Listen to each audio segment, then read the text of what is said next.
अस्सलाम वालेकुम my dear students. Genetics में जो आज हम डिस्कस करने जा रहे हैं वह है बेटा पीलियोट्रॉपी, या इन जीन्स को हम कहते हैं पीलियोट्रॉपिक जीन्स। बेटे जैसे कि आप लोगों ने अब तक देखा मेंडेलियनिज्म में एक जीन एक कैरेक्टर को कंट्रोल करता था, लेकिन बेटे इन पेलियोट्रॉपी एक जीन एक से ज्यादा कैरेक्टर्स को कंट्रोल करता है। तो बेटे आपको पेलियोट्रॉपी में याद रखना है one gene controls more than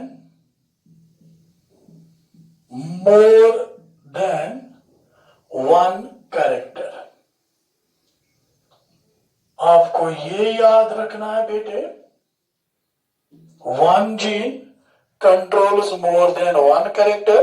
जबकि मेंडेलियनिज्म में आपने देखा एक जीन एक ही कैरेक्टर को कंट्रोल करता था, बट इन केस ऑफ पेलियोट्रॉपी एक जीन एक से ज्यादा कैरेक्टर्स को कंट्रोल करता है और इन जीन्स को हम कहते हैं पेलियोट्रॉपिक जीन्स। मैं एक एग्जांपल दूंगा। इन पी प्लांट्स में सिंगल जीन जो है ये कंट्रोल कर रहा है flower colour. Single gene controls flower colour, red spots in axil of leaves. बेटे देखिए मैं कह रहा हूं in P plants single gene जो है वो कंट्रोल करता है फ्लावर कलर को भी, red spot in axil of leaf को भी, एंड सीड कोट कलर भी। सीड कोट कलर भी ये एक जीन यहां पे कंट्रोल करता है तीन कैरेक्टर्स को। वो इसका मतलब ये हुआ this is an example of pleiotropy, this is an example of pleiotropic gene, क्योंकि एक जीन कंट्रोल कर रहा है एक से ज्यादा फिनोटाइप कैरेक्टर्स को। हाँ, we can see phenotypes characters को। चलिए बेटा मैं इसकी क्लासिकल एग्जांपल दूंगा पेलियोट्रॉपी की, that is sickle cell anaemia.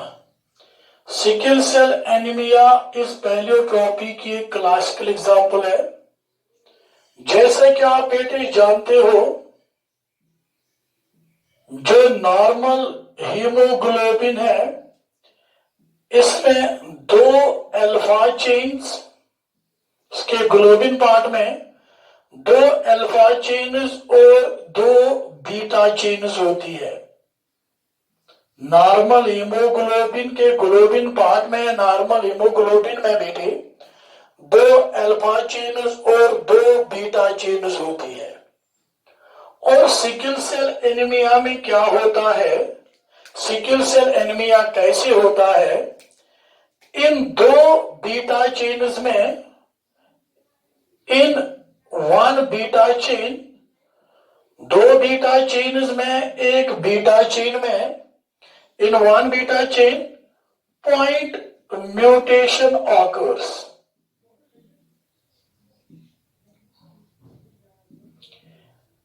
यानी बेटे in one beta chain point mutation occurs, यानी बेटा दो बीटा चेन्स में एक बीटा चेन में पॉइंट म्यूटेशन होती है। अब आप कहोगे सर ये पॉइंट म्यूटेशन क्या होती है? चलिए हम एक पॉलीपेप्टाइड चेन लेते हैं, हम बीटा चेन एक पॉलीपेप्टाइड चेन लेते हैं। These are amino acids present in polypeptide chain. ये हम मानते हैं पॉलीपेप्टाइड चेन है। These are amino acids, These are amino acid numbers 6, 7 and so on. Normal haemoglobin में और नॉर्मल हीमोग्लोबिन में यहां पे अमीनो एसिड्स होते हैं in a polypeptide chain, but in case of sickle cell anaemia में ये जो 6th पोजीशन पे अमीनो एसिड है इसमें चेंज आती है। दैट्स व्हाई 6th पोजीशन पे जो अमीनो एसिड है इसमें चेंज आती है। That's why it's called point mutation. यानी 6th पोजीशन पे पॉलीपेप्टाइड चेन में चेंज आती है। यहां 6th पोजीशन में अमीनो एसिड होता है glutamic acid. This glutamic acid is replaced by amino acid valine. यानी मेरे बेटे नॉर्मल हीमोग्लोबिन में 6th पोजीशन पे इस बीटा पॉलीपेप्टाइड चेन में होता है glutamic acid, and in case of sickle cell anaemia this 6th position पे जो ग्लूटामिक एसिड है, this glutamic acid is replaced by amino acid valine. और चूंकि हमने ये एग्जाम्पल ली है पीलियोट्रॉपी की, अब जब ये चेंज आ गई या ये जो ये जीन है, ये जीन क्या कंट्रोल करता है, ये सिकल सेल एनीमिया वाला बेटा ये कंट्रोल करता है 2 कैरेक्टर्स को। मोस्ट प्रोबेबली जो पहला कैरेक्टर है जो ये कंट्रोल करेगा that is shape of RBC, क्योंकि यू नो ये जो शेप ऑफ आरबीसी है in sickle cell anaemia, this shape of RBC change होगी, ये बन जाएगी बेटा sickle shaped. That's why disease is named as sickle cell anaemia, क्योंकि ये बन जाएगी सिकल शेप्ड। दूसरा ये जो कंट्रोल करेगा that is structure of haemoglobin. Structure of haemoglobin को ये कंट्रोल करेगा, क्योंकि अब ये हीमोग्लोबिन ज्यादा ऑक्सीजन कैरी नहीं कर पाएगा और बजाहिर जो इन पर्सन्स में चेंजेस आएगी वो इनकी परफॉर्मेंस में ज्यादा चेंज आएगी, ये ज्यादा परफॉर्म नहीं कर पाएंगे। आपको पता है ज्यादा काम करने के लिए ज्यादा ऑक्सीजन चाहिएगा, क्योंकि अब इनकी ऑक्सीजन कैरिंग कैपेसिटी भी कम हो गई। तो यहां पे इस जीन ने, इस सिकल सेल एनीमिया वाले जीन ने 2 कैरेक्टर्स को कंट्रोल किया, structure of RBC and structure of haemoglobin. तो हम कह सकते हैं this is an classical example of pleiotropy and this gene is a pleiotropic gene. यहां पे ये याद रखना है बीटा चेन में 6th पोजीशन पे ग्लूटामिक एसिड जो है that will be replaced by valine. 2 चीजें याद रखनी है नीट के लिए, चेंज आएगी 6th पोजीशन पे और चेंज क्या आएगी, glutamic acid is replaced bye valine. और बेटे जो नॉर्मल हीमोग्लोबिन है वो हम डिनोट करते हैं लाइक दिस HbA, और ये जो ये वाला सिकल सेल एनीमिया है, सिकल सेल हीमोग्लोबिन है, ये हम डिनोट करते हैं like this HbS। Sometimes we here show beta, that means beta chain में चेंज आ गई पोजीशन नंबर 6 पे। बेटा नॉर्मल हीमोग्लोबिन वाला पर्सन ऐसे होगा HbA is normal person with normal hemoglobin, HbS, and this one HbS इसका 50% हीमोग्लोबिन नॉर्मल है, 50% हीमोग्लोबिन डिफेक्टिव है। ये वाला पर्सन सर्वाइव करेगा। लेकिन बेटा HbS, this person will not survive। ये वाला पर्सन है ये सर्वाइव करेगा।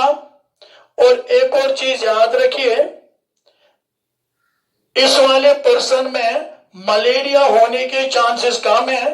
This is a resistant to malaria, this one HB and HBS जो वाला पर्सन होगा, this will be resistant to malaria, क्योंकि ऑलरेडी हीमोग्लोबिन में चेंज आ चुकी है। मलेरिया इसमें नहीं हो सकती है, बहुत कम चांसेस है इसमें मलेरिया होने की।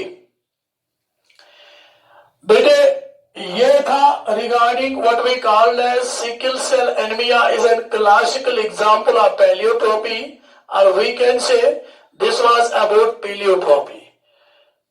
एक और चीज याद रखिए रिगार्डिंग सिकल सेल एनीमिया के, this an recessive autosomal disease, यानी सिकल सेल एनीमिया जो है बेटे याद रखना, it's an autosomal recessive disease.